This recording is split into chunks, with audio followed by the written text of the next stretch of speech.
ஜென்ரலாகவே முஸ்லீம்களுக்கு வந்து ஹெல்பிங் டெண்டன்சி மற்றவர்களை விட அதிகமாக இருக்குது. குறிப்பாக அவங்க சமுதாயத்து மக்களுக்கு அது எப்பயுமே இருக்கும் தான். ஏன்னா மைனாரிட்டியாக வேறு இருக்கிறாங்கன்னா அந்த ஒற்றுமை அதிகமாக தான் இருக்கும்.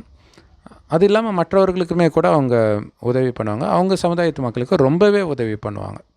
உதாரணத்துக்கு பார்த்திங்கன்னா, ராமநாதபுரத்தில் ஒரு கிராமம், பாதூரா ஏதோ ஒரு ஊர், அங்கே பார்த்திங்கன்னா அரசாங்க பள்ளியை அவங்க தத்தெடுத்து அங்கே இருக்கக்கூடிய அந்த ஊர் ஃபுல்லாகவே வெறும் முஸ்லீம்ஸ் தான்.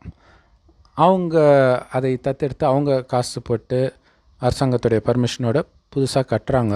பார்த்தா இன்டர்நேஷ்னல் லெவல் ஸ்கூல் மாதிரி இருக்குது. எல்கேஜி யூகே ஜென்ரலாக கவர்மெண்ட் ஸ்கூலில் எல்கேஜி யூகேஜிலாம் இருக்காது, இங்கிலீஷ் மீடியமும் இருக்காது. ஸோ அதில் இங்கிலீஷ் மீடியம் அந்த ஸ்கூல் பார்த்தாலே பயங்கர ஹை லெவலாக இருக்குது. ஆச்சரியமாக இருந்தது. ஸோ அவர்கள்கிட்ட அந்த ஒரு ஹெல்பிங் டெண்டன்சி இருக்குது. ஸோ அதே தான் இர்ஃபான் கிட்டேயும் இருக்குது. ஆனால் அது